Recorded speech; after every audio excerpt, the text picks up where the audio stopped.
In the very heart of eternal China, between misty valleys and lofty peaks, nestles a land where time seems suspended. Here, nature and the arts dwell in harmony.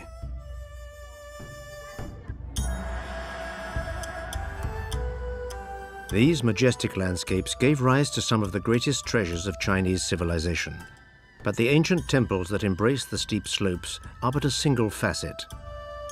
For the sacred mountains of Wudong conceal many untold secrets, the cradle of Taoism, of traditional medicine, and of martial arts.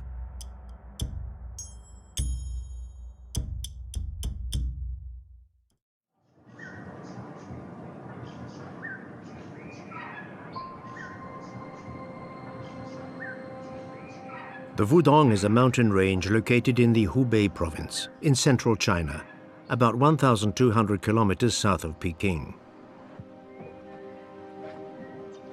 It covers more than 400 square kilometers and consists of a succession of steep peaks and deep ravines.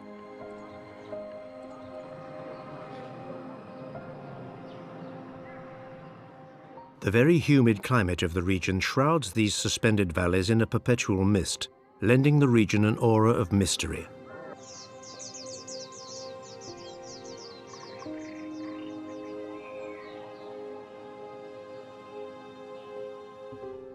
In this spectacular setting, clinging to the rocky slopes of the mountain, is a vast complex of medieval temples and monasteries. These buildings form a group of more than 60 sites now inscribed by UNESCO on the World Heritage List.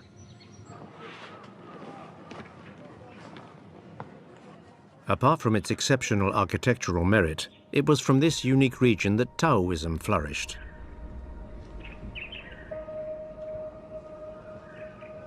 The oldest buildings date from the 7th century, but most of them were built in the 15th century during the Ming dynasty, when the Emperor Zhu Di undertook a series of massive construction projects, the most famous being the Forbidden City in Peking. The emperor sent over 20,000 soldiers to the Wudong Mountains in order to construct temples in honor of Zhen Wu, an important Taoist god. According to legend, Zhen Wu was born into a royal family, but renounced the throne at the age of 15. He then retired here as a hermit in order to seek truth. After 4 decades as an ascetic, he flew to heaven and became immortal. In the past, this magnificent 3-meter dragon's head carved from solid rock and poised over a sheer drop had served as an incense burner. Here, intrepid worshippers would defy the precipice in order to display their piety to the god. Today, after praying, visitors simply throw a coin into this bowl.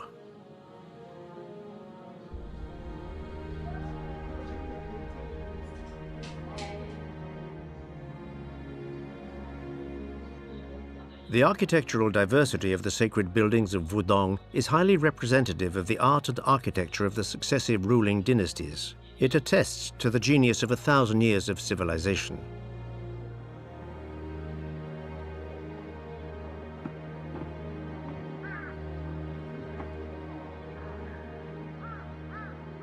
Some of the temples and monasteries are still active.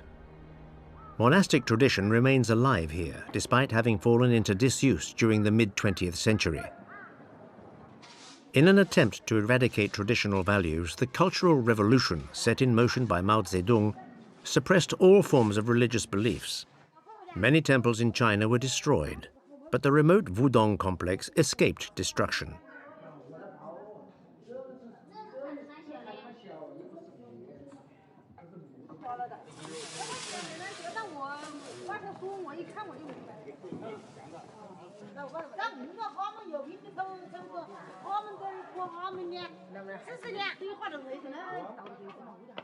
The Taoist religious community, which fled during the purge, has since returned and now shares Wudong with hordes of tourists.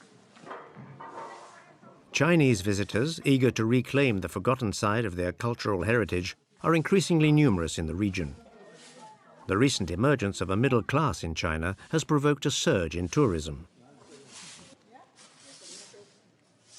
For these new holidaymakers, Wudong is a popular destination, both for the beauty of the landscape as well as the inestimable religious sites found here. There are, for example, about 1,500 bronze, iron, wood or stone statues, as well as hundreds of sacrificial objects. Not to mention numerous classical paintings and prehistoric carvings sculpted right into the rock.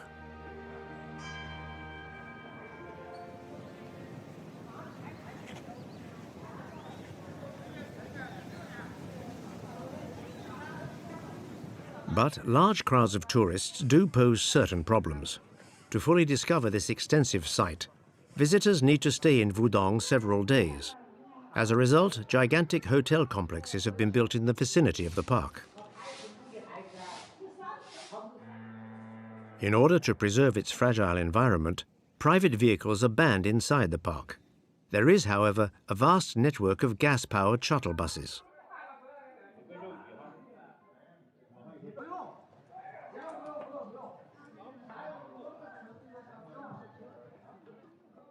Given the distances that separate the different temples, these buses are indispensable for visiting the various sites. But hiking the steep trails is still the best way to discover the real feeling of the place, and to meet the monks who live there.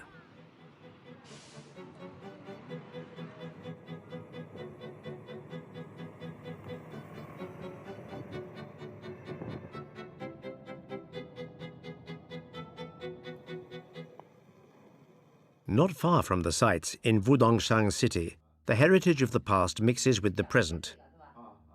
Taoist precepts influence many aspects of daily life. Traditional Chinese medicine is a prime example of this trend. Its origins are lost in the mists of time. Traditional Chinese medicine holds that the health of the body and that of the mind are linked, and that illness is the consequence of an incorrect circulation of energy, the vital energy called qi. Qi flows through the body along meridians associated with different organs and viscera. Illness results from an obstruction of this vital flux.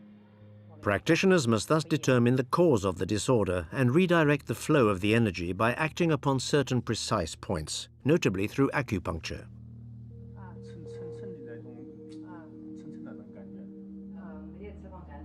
For stomach pains, it's this point.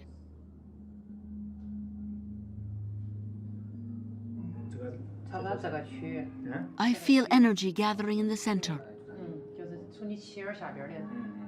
Other practices associated with Taoism can improve the flow of qi in the body and even attain harmony with the Tao.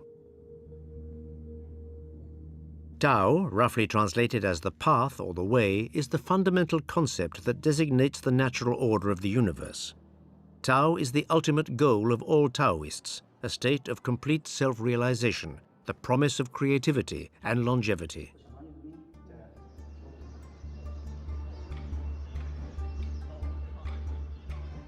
Wudong city is a good base for visiting the Wudong Mountains. The crowds of tourists are an important source of income for the town, which is mostly inhabited by people who've migrated from the surrounding countryside, in the hope of improving their living conditions.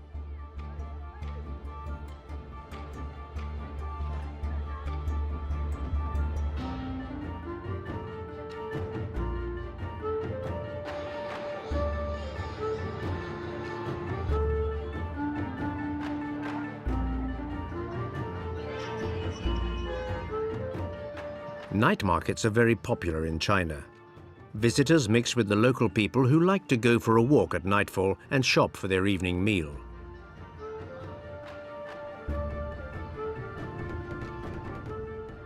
Appetizing aromas from the mobile food carts fill the air with the variety of gastronomic specialities that attest to the diversity of Chinese cuisine. Here, consumers buy exotic fruits and vegetables directly from producers.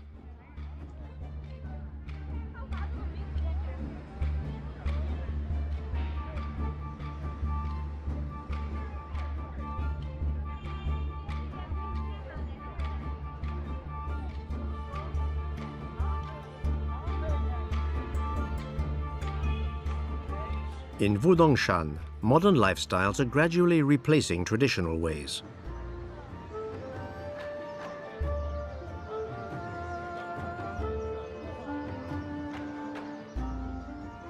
As in all Chinese cities, motor traffic is very heavy.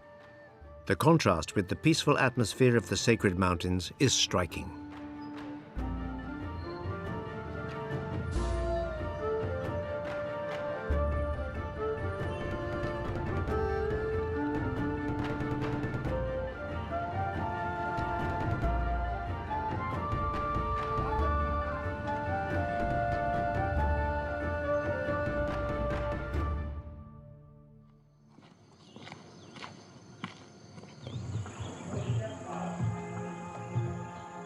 We leave the noisy city for the tranquility of the mountains.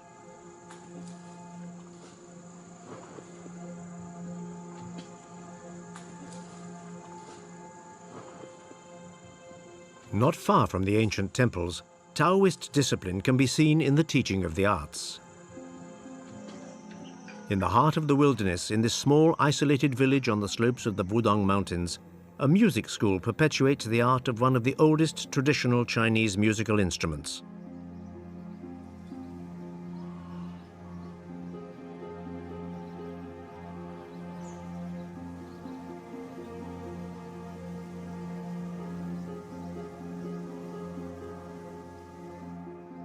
Inspired by this landscape so ideal for contemplation, students devote themselves to the study of the guqin.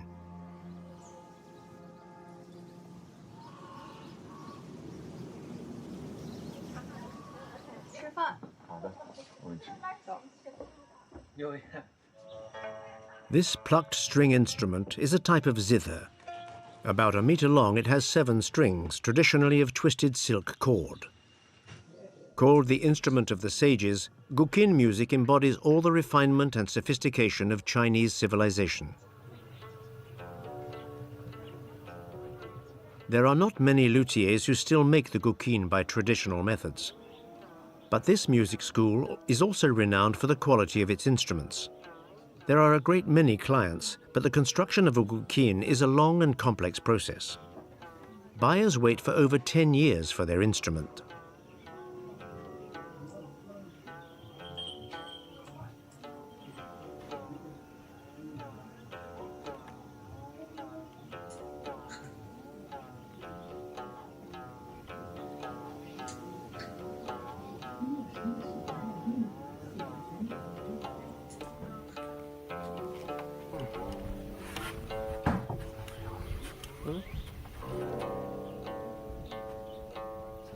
The extremely soft and subtle sound of the guqin makes it a very difficult instrument to play.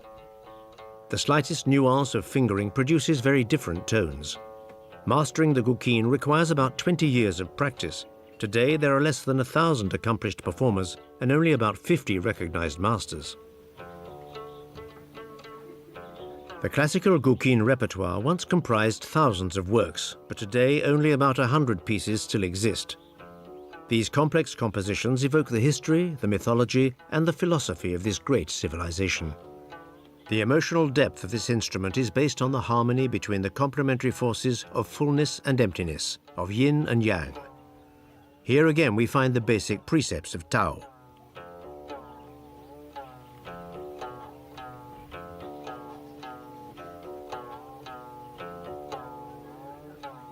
Playing the guqin is a form of meditation. Indeed, classical Chinese paintings often depict the instrument in the hands of a solitary ascetic lost in the contemplation of nature.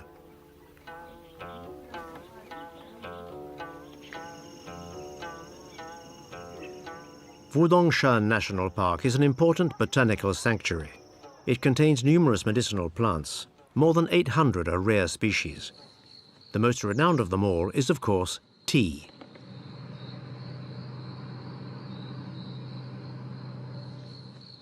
Tea plants are grown on terraces which follow the natural contours of the slopes at altitudes between 800 and 1,200 meters.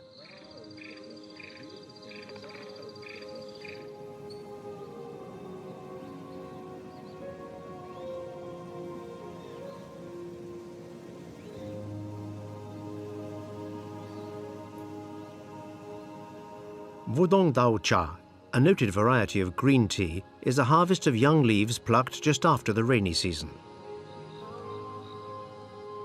Cultivated using ancestral skills, it's one of the most exported agricultural products of the Hubei province.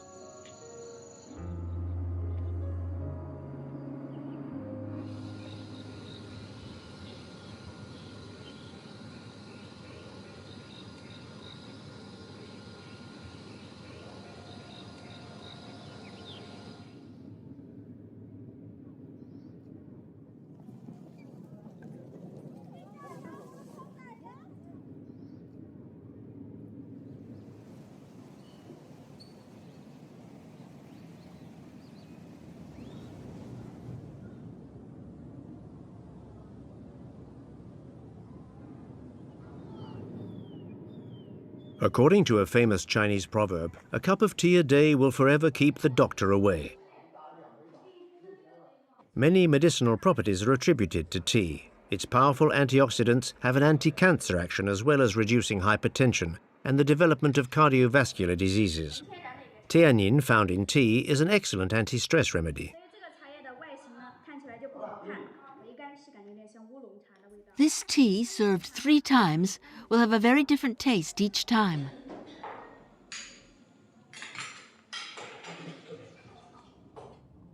Tea is highly appreciated by the Chinese for all its therapeutic properties. Far from being a mere beverage, tea is a genuine social and culinary institution found in all aspects of daily life. Tea is also inseparable from Taoism. To reveal its most noble attributes, tea must be prepared according to a strictly codified procedure. Chinese tea culture is an ancient art which also serves as a technique of concentration and is taught to the young monks of Wudong. Tea helps to soothe the body and the mind. It lends itself to meditation. Its subtle taste allows one to enter into harmony with nature. Taoists consider it to be an elixir of youth, useful in their quest for immortality.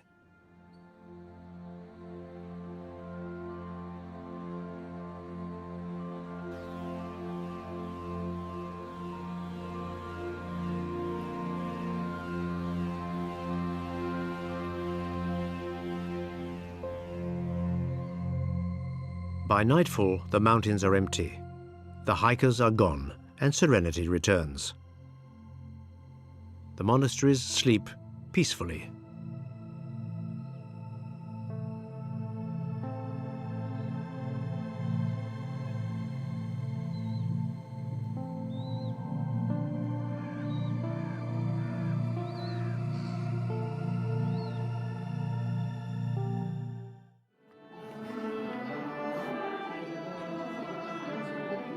Every day at 5 o'clock in the morning, the nuns of the Purple Cloud Temple celebrate a ritual service.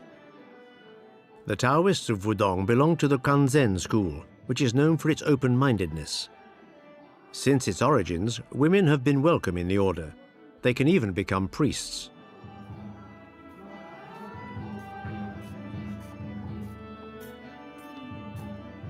The nuns officiate to the accompaniment of traditional music.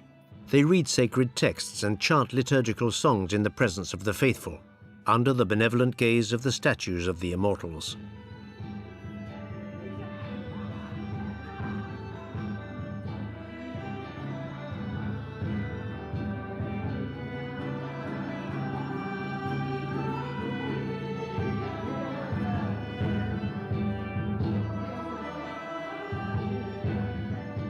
Whereas most monastic communities live in seclusion, the monks of Wudong openly welcome the public.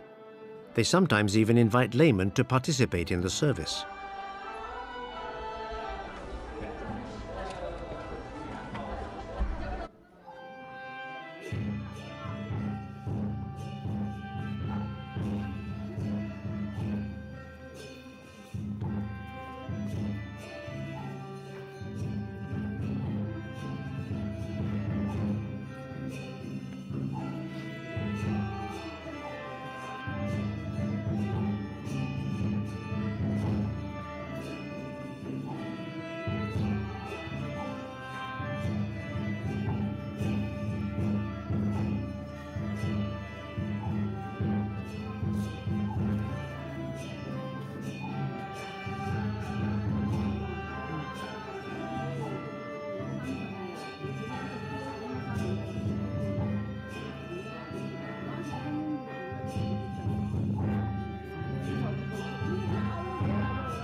A priestess presides over the rest of the ceremony, before an altar prepared for the occasion.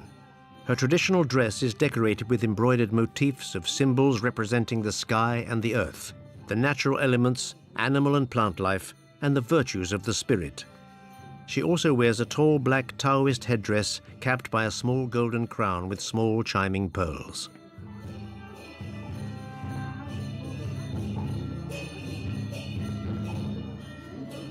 The faithful kneel, bow and rise, following the rhythm of the ceremony.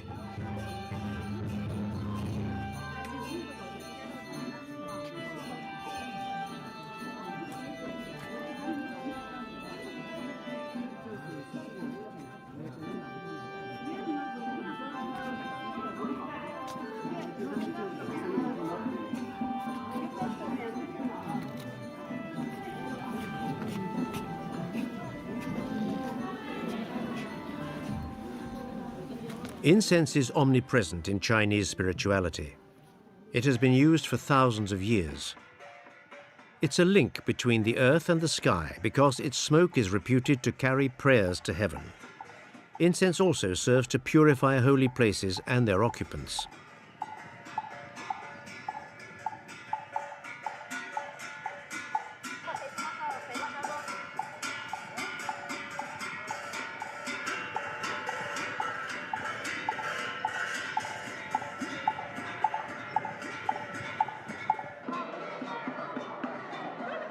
The more superstitious Chinese use it every day at home, and they must go at least once a month to burn a joss stick in the temple.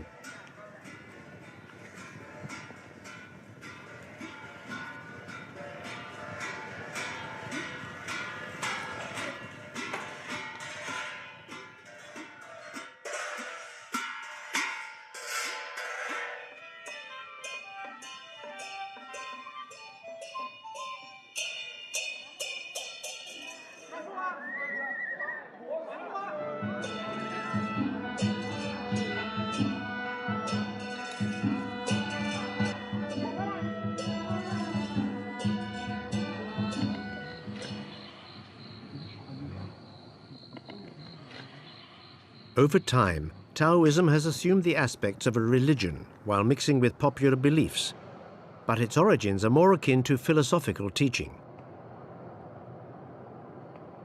You have to lose yourself in the forest to seek out the roots of this doctrine. This little temple, known only to initiates, is dedicated to Lao Tzu. Often represented as an old man with an eternally white beard, he is thought to have lived between the 6th and 5th centuries BC, at the same time as another influential thinker, Confucius.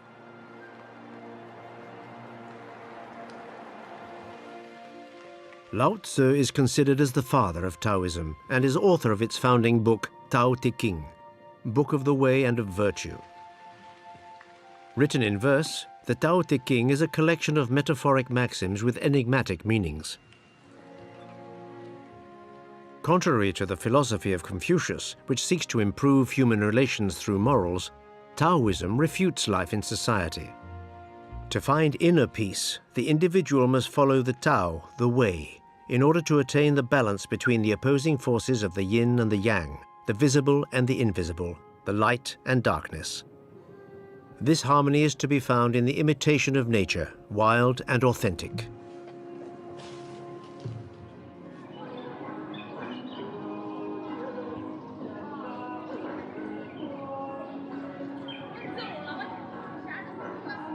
Taoist conceptions of the world have influenced certain ancestral practices.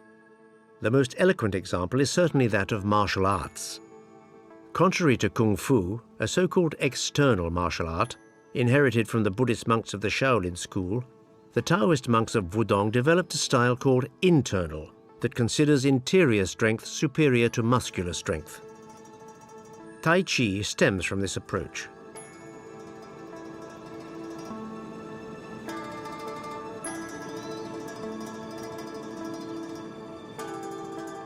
The Wudong style is attributed to a wandering monk who retired here with his disciples.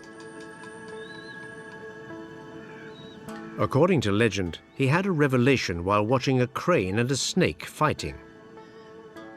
The reptile's suppleness and continuous movement allowed it to escape the bird's frenzied attack. From this, the monk formulated the founding principles of the internal arts, the primacy of suppleness over rigidity, of the intellect over brute force.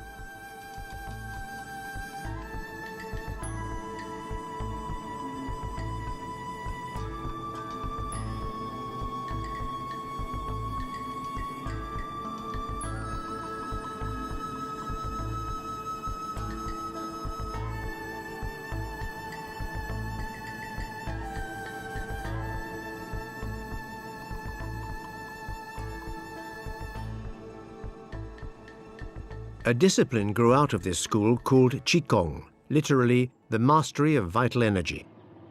It is practiced by thousands of enthusiasts throughout the country, and its practice focuses on spiritual aspects and on mastering breathing.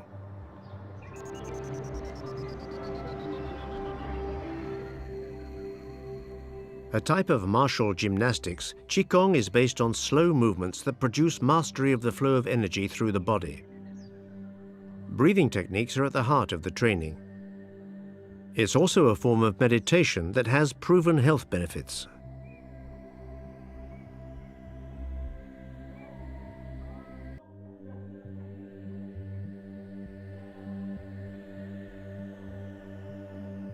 Not far away, an old man indulges in quite another discipline: calligraphy.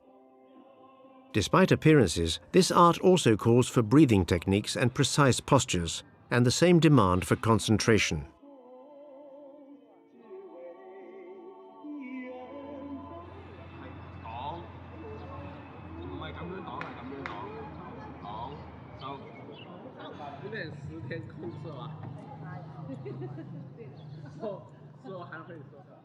Chinese writing, known for its particular graphic style, is based on the use of ideograms, graphic symbols that encompass the meaning of a word or an idea. The signifier and the signified are united in a line of evocative beauty.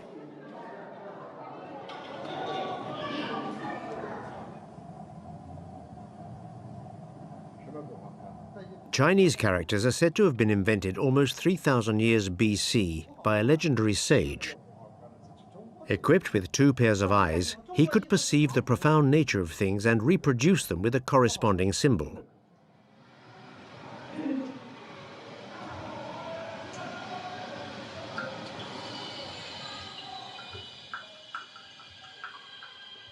Over the centuries, the art of calligraphy became the prerogative of scholars. With their knowledge of spiritual texts and literary classics, they played a dominant role in the imperial regime and in Chinese society. Far from being a simple communication tool, calligraphy in China is a major art form whose aesthetic has permeated all other plastic arts. Beyond its mere beauty, it requires technique and concentration.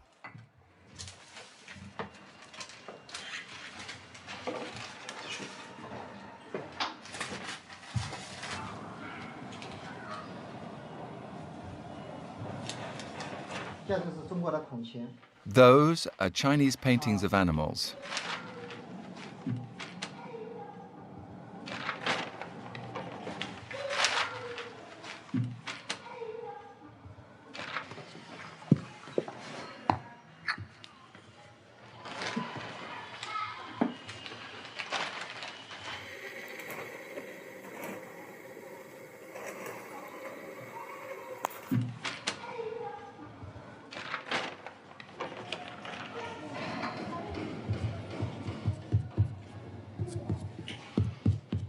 Once his work is completed, he places a seal on it.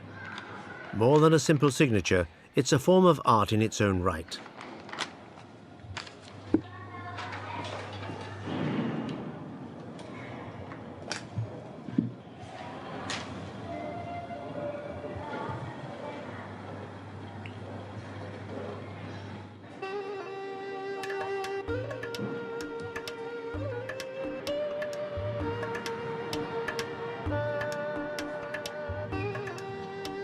Throughout the whole country, breakfast is one of the most important moments of the day. It is therefore a real meal, served hot and often savory. It's customary to eat it out of doors.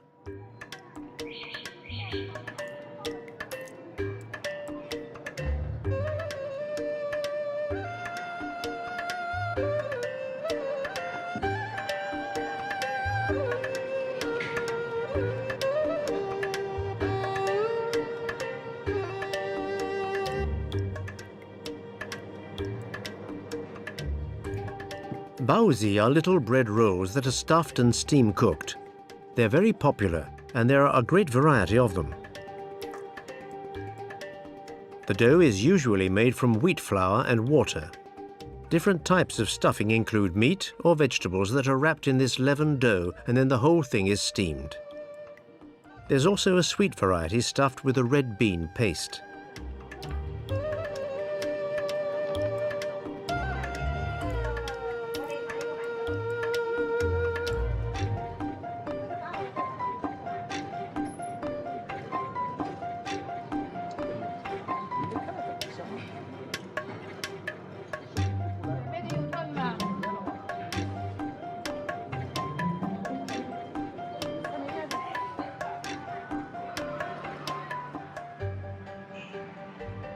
Another well-known speciality, noodles, are the basis of an infinite number of dishes, garnished with vegetables or meats in sauces.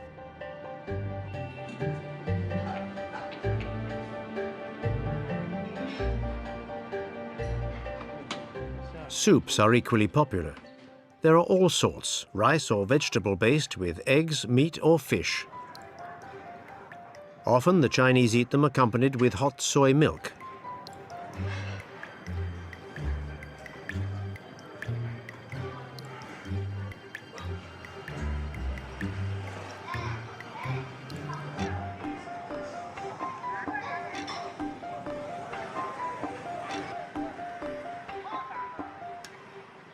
In the streets that are already very busy at this early hour, wandering street vendors and little stalls try to tempt customers with their homemade specialities.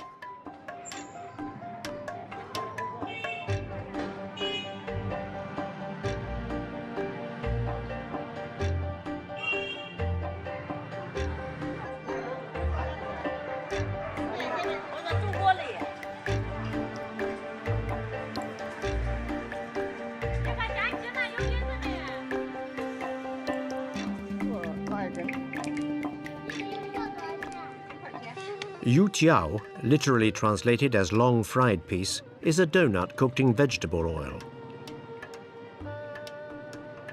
Composed essentially of flour, water and salt, this speciality is eaten in various ways, often dunked in soy milk. In general, the Chinese are fond of fries of all kinds, be they donuts, meat, or even skewers of insects and reptiles.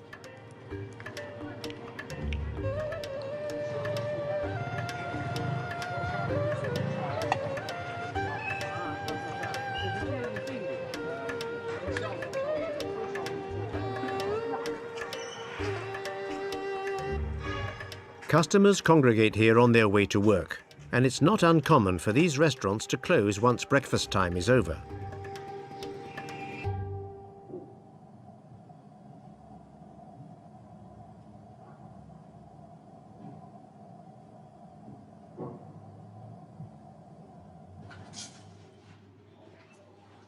Framing is an essential stage to perfect the work that has been accomplished on very thin rice paper, which is used because the ink dries rapidly on it.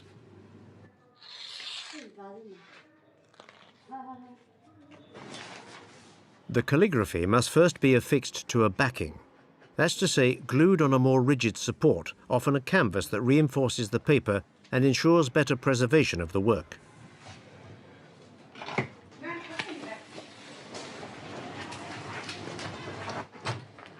The whole thing is then pressed to remove any bubbles of air.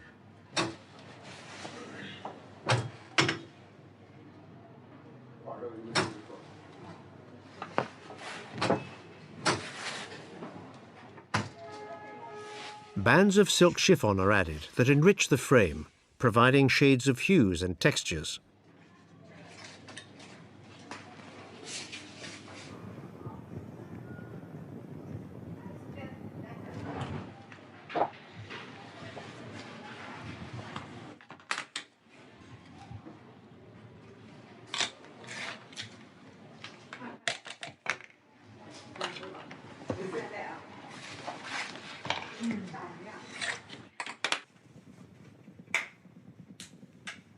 Finally, thin strips of wood are placed at the ends that will be used to hang the finished work on the wall.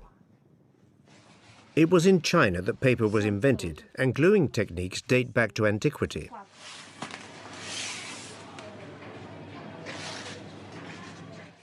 Framing is not a mere amenity, but a true art that creates around the work a space conducive to its contemplation.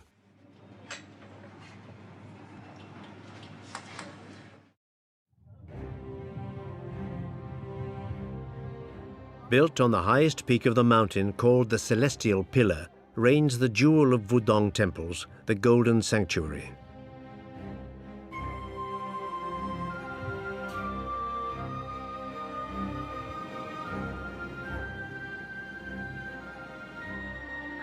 All year long, crowds hurry here to visit this monument. But today, numbers are even greater because it is the 9th day of the 9th month of the Chinese calendar, and it is 9 o'clock in the morning. According to popular belief, this is the moment the dragon awakens. The more superstitious Chinese come to the sanctuary in droves to burn incense and thus bring luck for the year to come.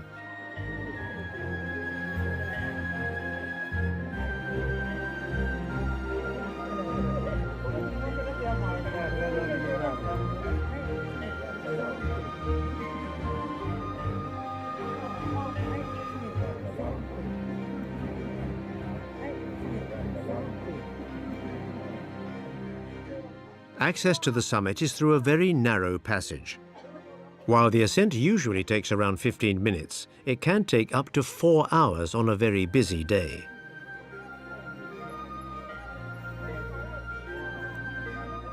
The Golden Sanctuary is composed entirely of bronze, imitating wood.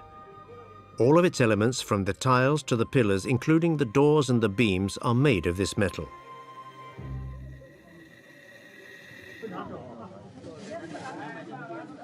The elements were prefabricated in Peking and transported up to the summit of the mountain to be assembled.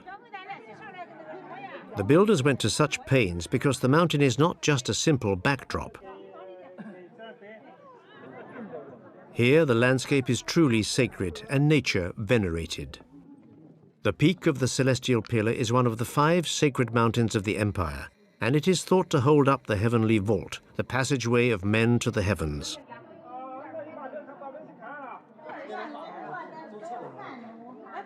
In the lower part of the temple is the Palace of Harmony of the Great Summit, which houses the Hall of Imperial Books as well as that of Imperial Scriptures. Here the monks can consult holy texts, an important activity of monastic life to which they devote 1 hour every morning and another in the evening.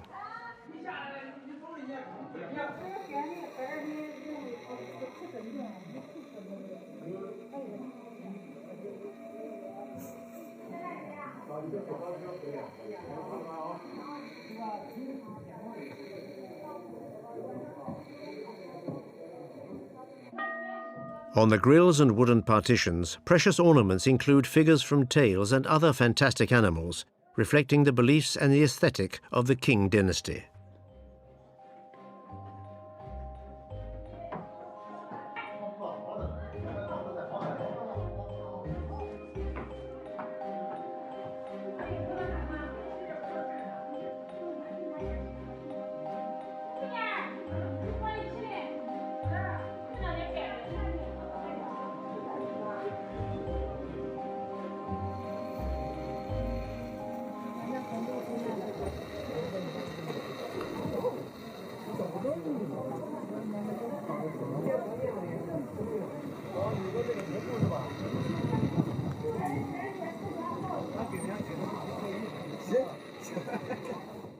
After a day's visiting, tourists can enjoy eating at the many little stalls on their way home.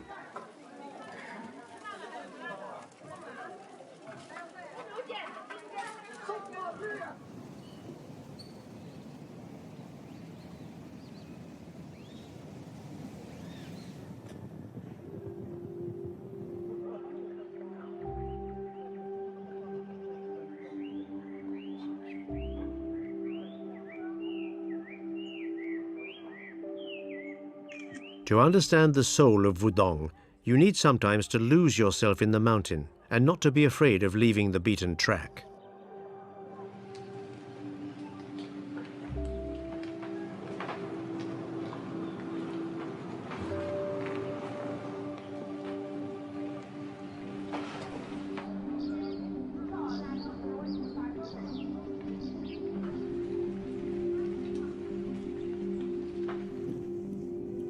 In the very depths of the forest, at the end of an ancient sacred path that winds into the mountain, is a mythical cave.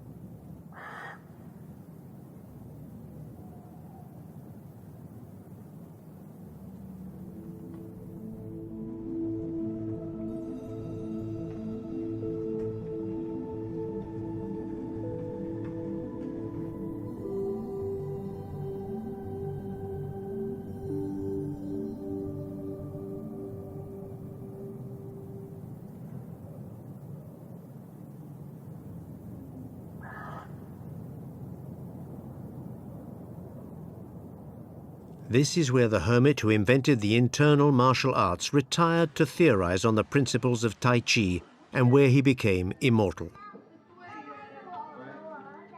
A little statue commemorates this legend, and it is customary to bow in front of it.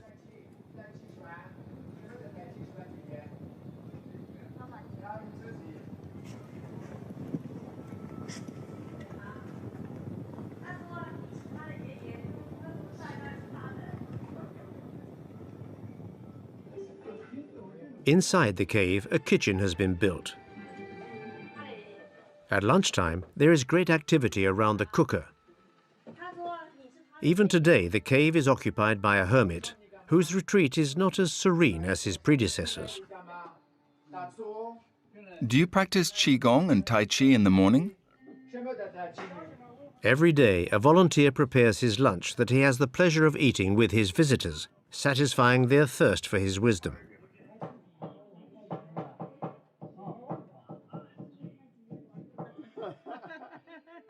The hermit offers each of them a little welcome gift, without expecting anything in return.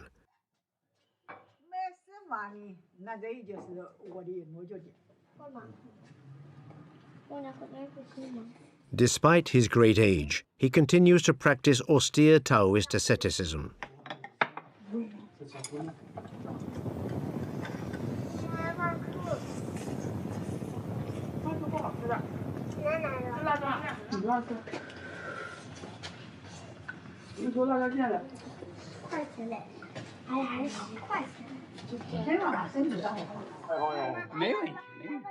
There's no problem. No worries.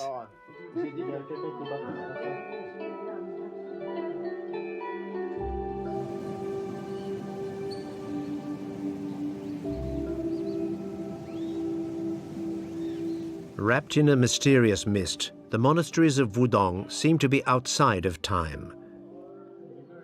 But in reality, thousands of helpers are busy in the wings to keep them running properly.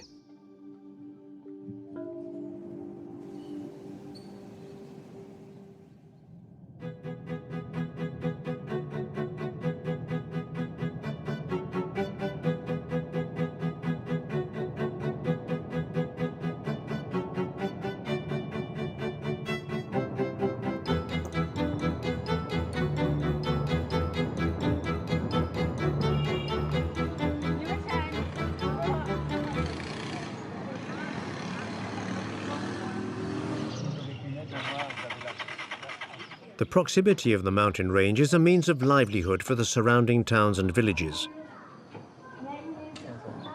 The popular districts of city suburbs provide a diverse workforce.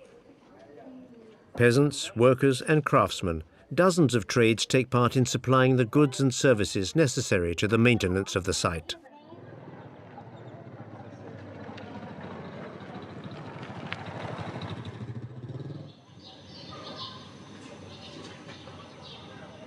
This traditional factory still recently produced the tiles that cover temple roofs.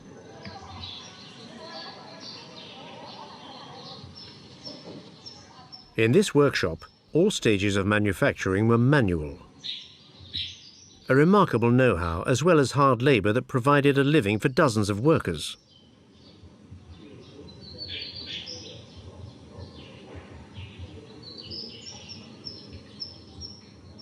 But a few years ago, the Chinese state closed a good number of tile-making factories for environmental reasons. In fact, this industry is quite energy-intensive, and cooking the clay creates a thick, black smoke that is extremely polluting.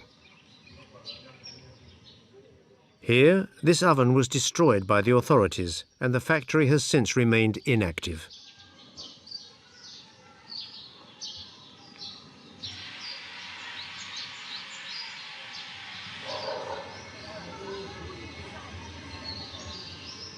With their characteristic curved shape, the roofs contribute greatly to the charm of the local landscape. They are also admired for the richness of their entwining ornamental ridge tiles.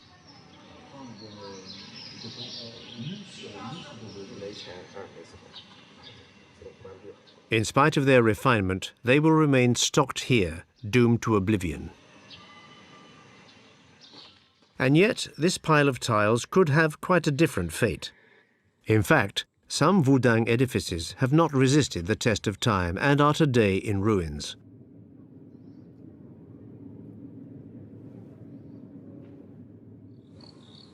Well away from the bustle of the tourist route, the Wudong keeps one of its proudest examples.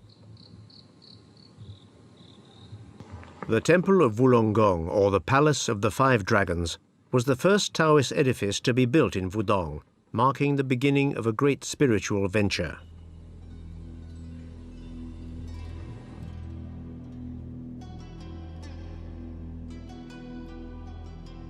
Legend relates that at the beginning of the 7th century, a great drought struck the Middle Empire. The governor of Wudong managed, through prayer, to make rain fall. The emperor rewarded him by ordering the construction of the Hall of the Dragon in his province.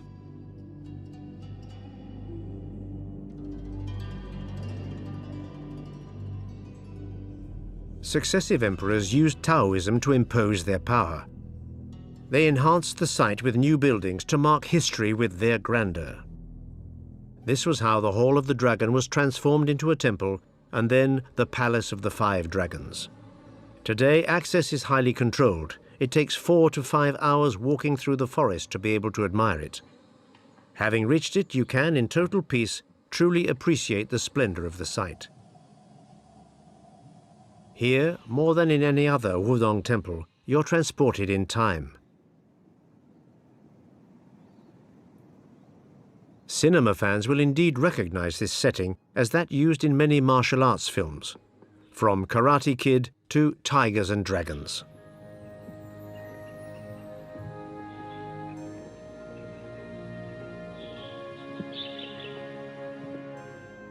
Taoism has left its imprint on the ancient history of the country. Its precepts, applied to the smallest aspects of daily life, have crossed the ages to endure today. Its teachings continue to spread, influencing the arts, shaping bodies, and freeing souls. Defying the laws of nature to prove their devotion to it, the Chinese people have managed to find in the sacred mountains of the Wudong their quest for immortality.